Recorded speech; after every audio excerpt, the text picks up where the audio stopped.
Bonjour à tous, bienvenue dans mon studio couture. Moi c'est Dominique ou DM, les créations de DM sur les réseaux sociaux, sur mon blog et dans ma boutique. Vous retrouverez toutes les infos en barre d'infos. Aujourd'hui je couds avec vous la trousse Capucine. Sa forme tout en rondeur et son matelassage lui donne beaucoup de féminité. La particularité de cette trousse, c'est qu'elle s'ouvre en grand et possède sur les côtés deux soufflets qui permettent de bien maintenir à l'intérieur tout ce que vous pouvez y mettre. Donc là, il y a sur un côté une poche qui permet de maintenir toutes les petites choses. Voilà, vous pouvez y mettre votre matériel de couture, votre matériel de maquillage, par exemple.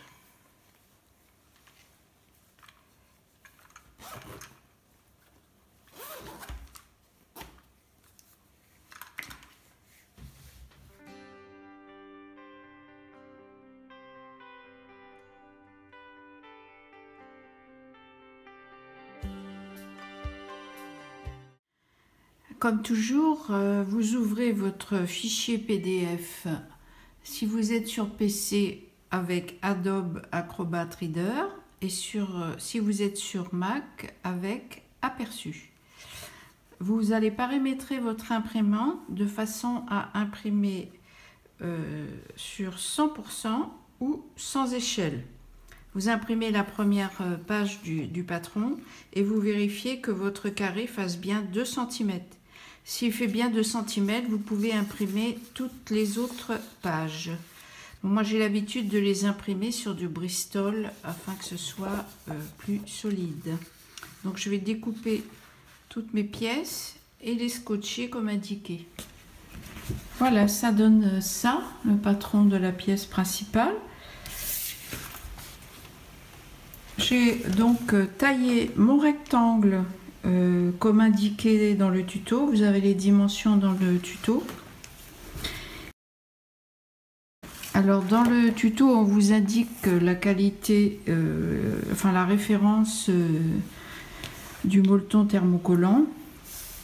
C'est un molleton qui est quand même fin, enfin, si vous voyez, avec une couche de colle. Et cette colle va fondre quand vous allez appliquer votre fer sur l'envers de votre tissu. Et il faut bien suivre les recommandations du fabricant. Donc pour celui-ci, c'est avec une pâte mouille humide et 15 secondes en laissant le fer sans bouger, réglé sur 2 points. C'est-à-dire laine à peu près comme chaleur. Voilà, donc maintenant je vais repérer le milieu de ma pièce en faisant un petit cran. Voilà.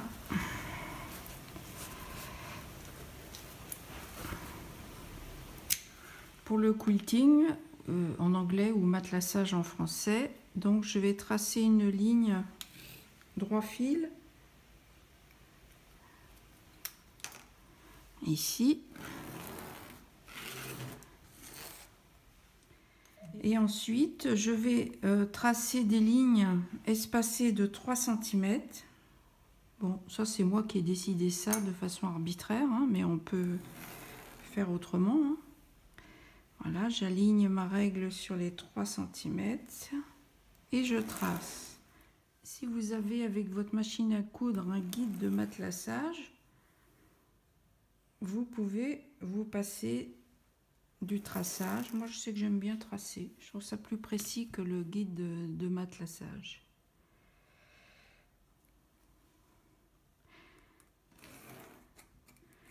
Voilà, je vais continuer comme ça et ensuite je vais coudre selon les lignes avec un point à 3,5, réglé à 3,5, un point moyen. Ici je vais prendre un fil noir prenez un fil pour coudre, de bonne qualité toujours, parce que surtout avec du noir, si vous prenez un fil qui n'est pas de bonne qualité, il risque de déteindre sur votre tissu et puis de casser, d'endommager votre machine aussi. Donc toujours prendre des fils de bonne qualité, genre moi j'aime bien Gutermann, mais bon il y a d'autres marques. Peut-être faire le dernier ici. Voilà. Voilà, le quilting est réalisé. J'ai repassé de façon à effacer les traces de mon stylo. Et maintenant, je vais poser mon patron sur mon tissu. Je vais aligner cette ligne là, ici. Et là, cette ligne ici. Et je vais tracer tout autour ma trousse. Et ensuite, je vais couper selon le trait. C'est là qu'on voit que quand on a imprimé sur du Bristol, il est plus facile de tracer autour.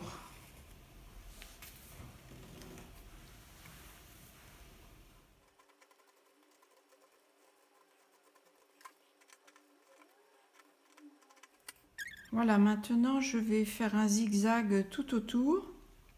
Pas besoin que ce soit un zigzag serré. C'est pour maintenir surtout les coutures du quilting. Voilà, j'ai taillé avec toujours le même patron dans l'entoilage ma pièce A. Voici ma pièce matelassée avec le zigzag tout autour qui va aussi bien maintenir les arrondis. Donc sur l'envers, je pose mon entoilage comme ceci tout simplement. Je vais thermocoller avec le fer en déplaçant le fer comme ceci. Là c'est un entoilage, moi c'est ce que je vous recommande en coton tissé. Pas fin, pas épais, moyen. Indispensable hein, dans cette trousse, hein, si vous ne voulez pas avoir une trousse, comme elle est quand même assez grande, une trousse toute molle. L'entoilage est indispensable. Voilà, ça donne ça. Vous voyez que tout de suite, ça donne de la tenue à la trousse. Bon, il faut bien laisser refroidir, quand vous avez thermocollé, bien laisser refroidir la pièce. Bon, maintenant je vais poser le zip. On va le poser endroit contre endroit, c'est-à-dire la tirette est là, c'est l'endroit, comme ceci. Pour ça, je vais l'ouvrir. Endroit contre endroit.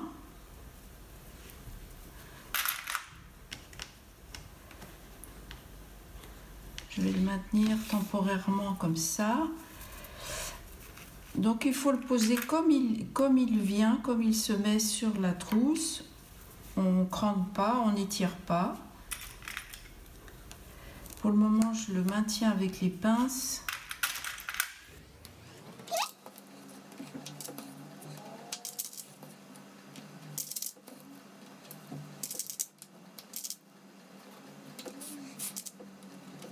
À cet endroit-là, je m'arrange pour que la petite partie métallique soit à distance de la future couture qui sera là. Donc pour poser ensuite les deux parties du zip de façon symétrique, je vais prendre des points de repère. Donc là, j'ai mon milieu de la trousse. Je trace un point de repère ici. Là, j'ai pris un crayon blanc parce qu'on est sur du noir. Mais sinon, vous pouvez utiliser votre stylo friction. Donc, un point de repère ici. Un point de repère ici. Et un ici. Voilà. Maintenant, je ferme mon zip.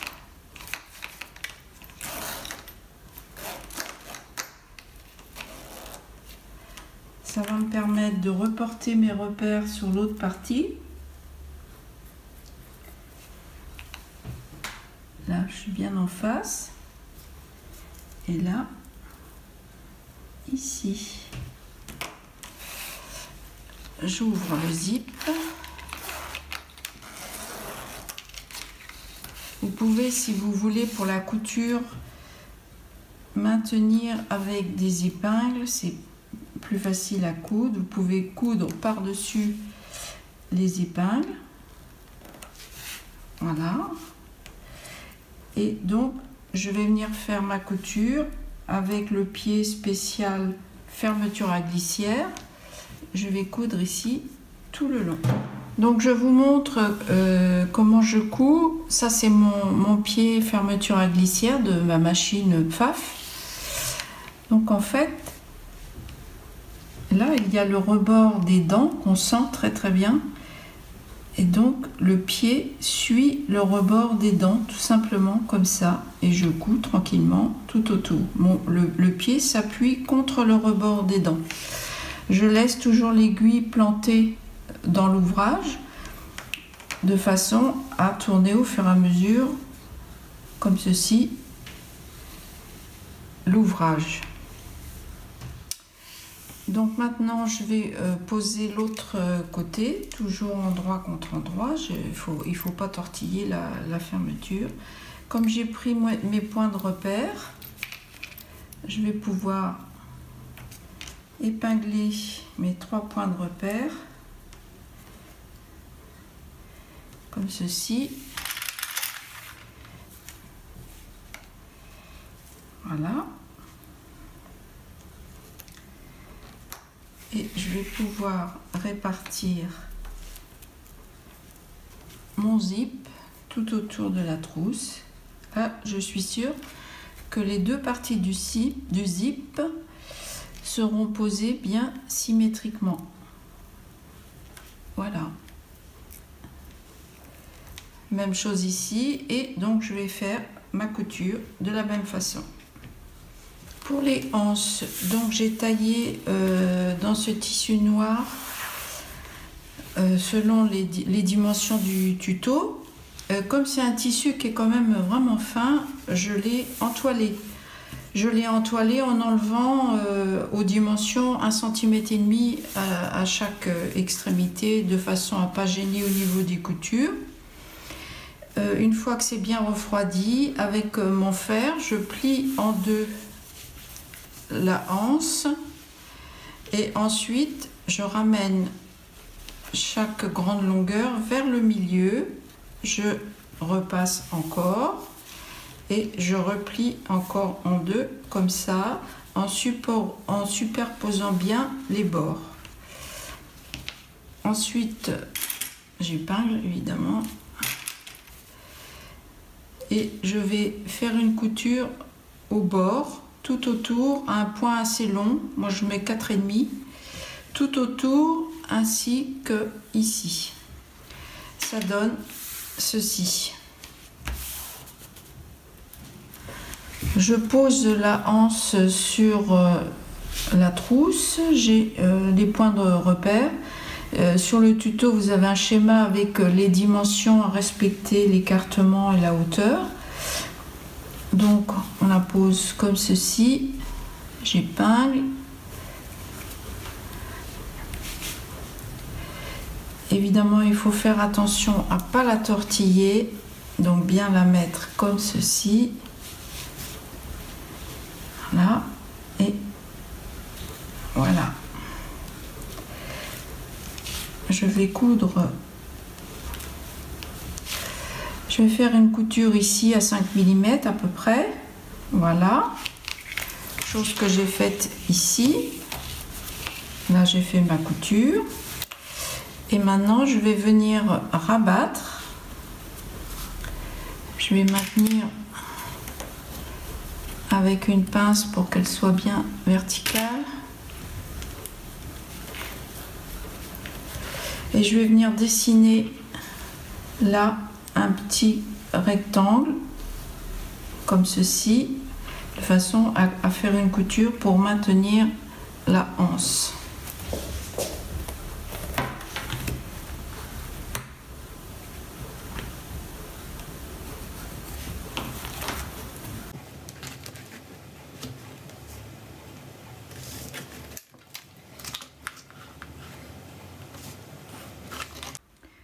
Pour l'intérieur de la trousse, j'ai donc taillé mes deux intérieurs avec la pièce B. J'ai cousu le fond en laissant l'ouverture qui est indiquée sur le patron et j'ai repassé couture ouverte, c'est-à-dire comme ça. Voilà. La poche, c'est ce rectangle-là que je vais plier en deux dans le sens de la longueur et je vais venir faire une couture ici à 7 mm. Une fois cette couture faite, j'obtiens donc un tube, un manchon que je vais retourner sur l'endroit. Voilà. Que je vais plier le long de la couture que je viens de faire. Je vais écraser ma couture à l'ongle. Je vais repasser en haut et je vais venir faire une surpiqûre le long du bord supérieur. Voilà, la surpiqûre est faite en haut. Je vais venir maintenant poser cette poche sur l'intérieur de la trousse à 1 cm de la découpe ici. Je trace un petit repère de chaque côté à 1 cm et je viens poser cette poche ici, le bas de la poche sur mon repère en centrant bien la poche. Je vais mettre une petite épingle de chaque côté pour que ça ne bouge pas.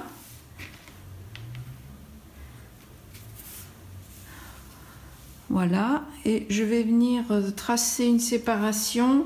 Alors là, adaptez les séparations à ce que vous voulez mettre dans votre trousse. Moi, j'ai décidé de faire une séparation là à 10 cm au milieu. Voilà. Donc, je vais venir faire une couture sur la séparation de là à là, puis de là à là. Ensuite, je vais faire une couture en bas tout le long et je vais venir bâtir à grands points les côtés. Voilà, les coutures sont faites, les séparations sont là. Je vais couper sur l'envers l'excédent de la poche.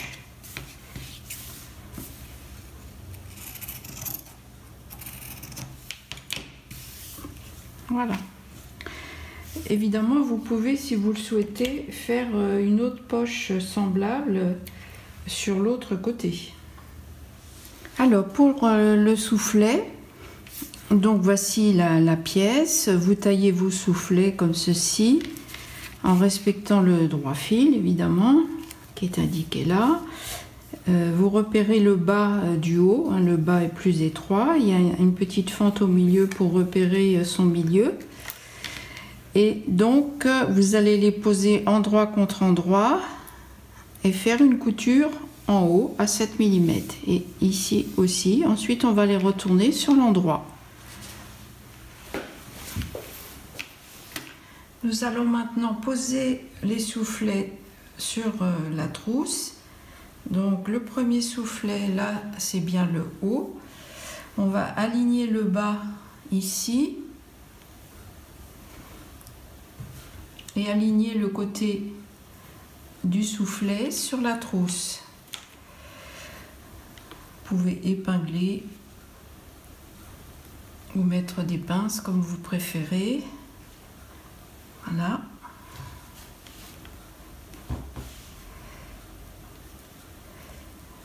Et on va venir faire une couture à 2 mm. C'est une couture temporaire hein, qui sera cachée ensuite dans la suite de la trousse. Donc on l'a fait à 2 mm. On va faire la même chose ici.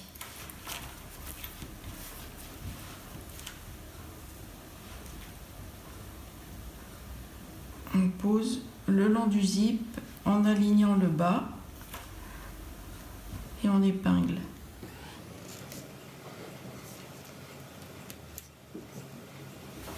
Maintenant que les soufflets sont cousus sur un côté, je vais superposer dessus l'intérieur de ma trousse, endroit contre endroit. Le soufflet est donc bien à l'intérieur. Je vais épingler tout autour.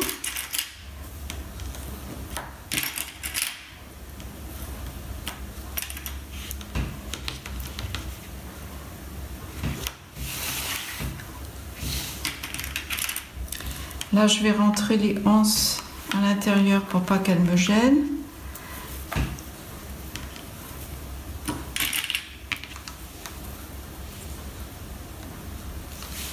Je superpose les milieux qui sont repérés là.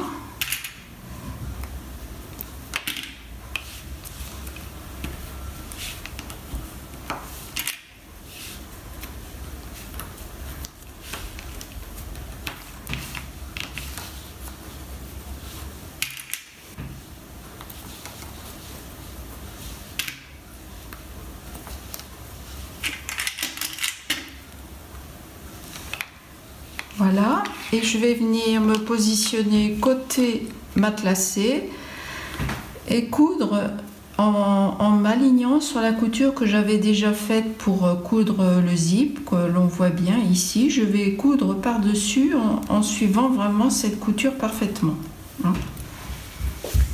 Donc voici, j'ai fait ma couture en suivant bien la couture précédemment faite.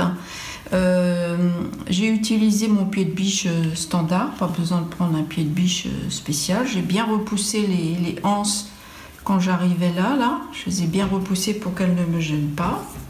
Donc maintenant on va faire pareil de l'autre côté. On va chercher notre soufflet qui est en dessous. Là on plie la trousse en deux évidemment. Notre soufflet qui est là, nous allons l'aligner comme précédemment en bas et sur le côté. Là je vais mettre des épingles.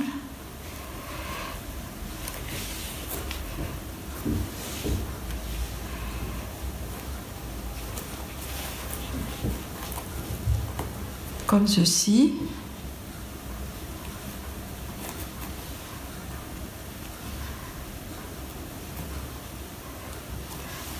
Et pareil de l'autre côté. Évidemment la difficulté c'est que maintenant notre trousse va être pliée.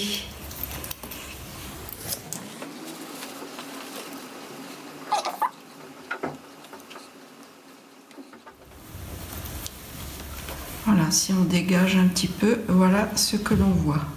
Je vais donc venir coudre à 2 mm ici, comme tout à l'heure. Voilà, je fais ma couture temporaire et comme tout à l'heure, je vais venir aligner l'intérieur de la trousse sur l'extérieur en mettant des pinces ou des épingles. J'ai mon repère de milieu ici et je vais épingler tout autour.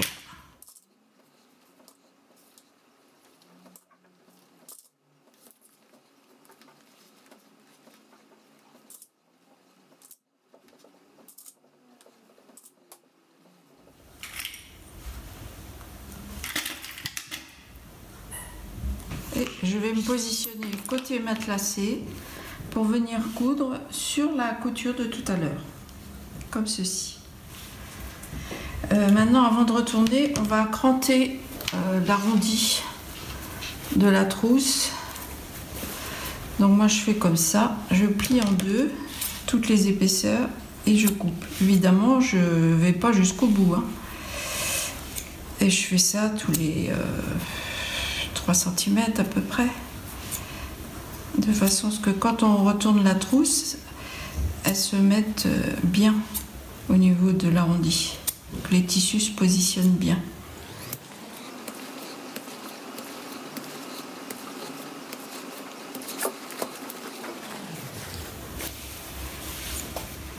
Maintenant, on retourne la trousse sur l'endroit. On va passer par là, puisqu'on a laissé une ouverture.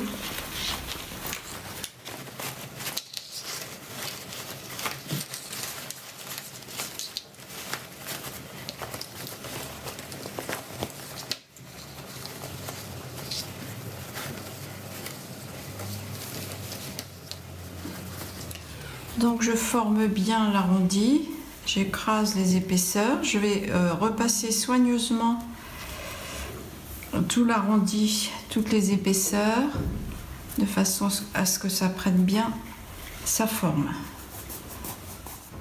Voilà, j'ai bien écrasé mes coutures au fer, en faisant attention à ne pas chauffer trop le zip.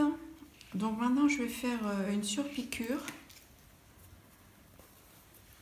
ici le long du zip à 2 mm pour être sûr que ce tissu là se positionne bien. Je vais l'épingler tout simplement.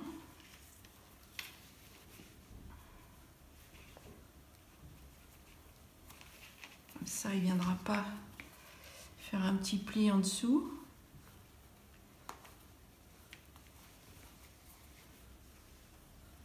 Je vais faire ça tout autour. Et donc je vais venir surpiquer tout autour. Là je vais repousser la anse pour qu'elle ne me gêne pas. Je vais me mettre comme ça. Et je vais faire une surpiqûre tout autour jusqu'ici. Et pareil de l'autre côté. Donc maintenant on va couper ce zip qui dépasse.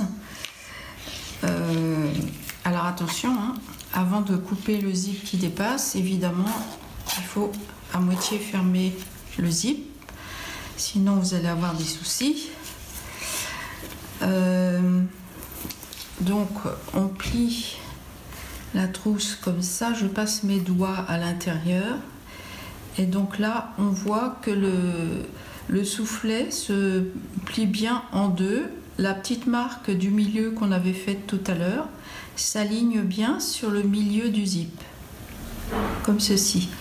Donc je vais épingler par sécurité, donc ça reste comme ça.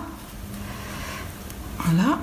Et je vais faire une couture zigzag, toute bête, ici, là.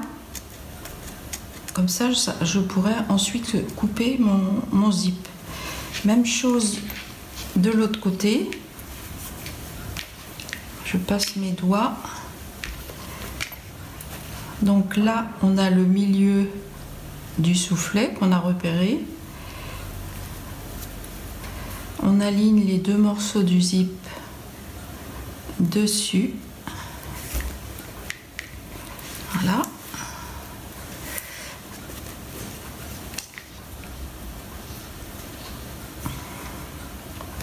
Une petite épingle.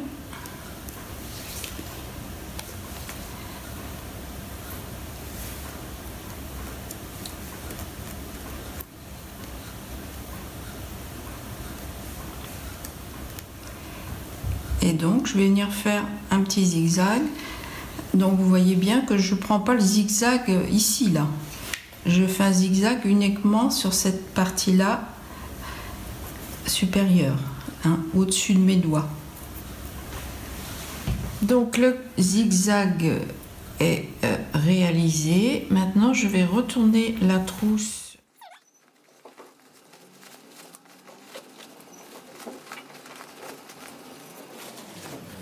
Et on va faire maintenant les coutures de côté. Donc il suffit d'aligner les deux bords comme ceci, épingler,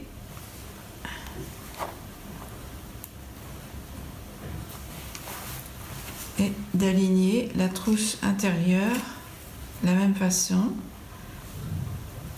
le milieu du fond est aligné sur le milieu du soufflet. J'épingle de la même façon. Voilà. On peut mettre sur le côté une pince pour maintenir toutes les épaisseurs, comme ceci.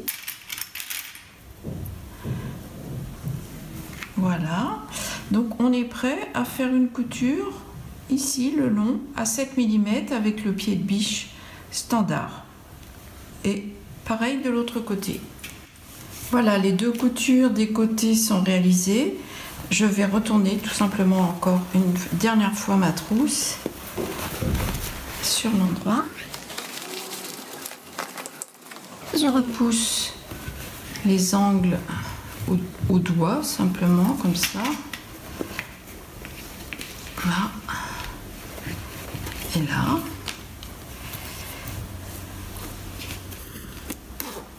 Voilà ce que ça donne. Le soufflet à l'intérieur. Ça se présente comme ça, avec la poche.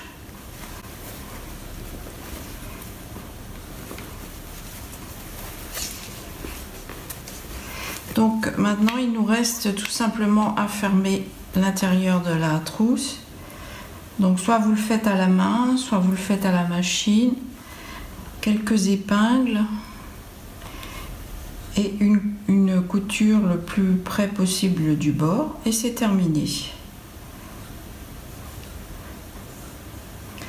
Après il faudra lui donner un bon coup de fer et ce sera bon. Voilà la trousse terminée et bien remplie. Les poches ont bien leur utilité. Vous voyez que quand on l'ouvre en grand, tout reste bien dans la trousse. Voilà. Merci de m'avoir suivi et à très bientôt.